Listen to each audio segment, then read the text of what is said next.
Gabby with the Style Workshop, and today I'm going to show you how to distress your own jeans. What you're going to need is a pumice stone, some disposable gloves, and a spray bottle of water. Take your pumice stone and just lightly start scrubbing. So you want to keep doing this about 25 minutes, and eventually it will look like this. And to create a distressed hole in your jeans, just pinch the fabric and cut a slash into the area you want to have the hole. I'm going to choose around the knee area here and just snip. And then we take the pumice stone and we start scouring over the hole. And as you can see, the fabric is starting to fray.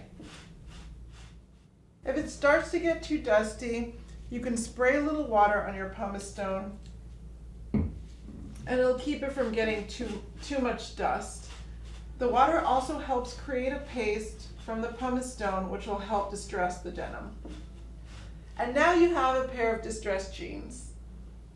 Hope this has been helpful. If you have any questions, you can reach me at thestyleworkshopsite.com.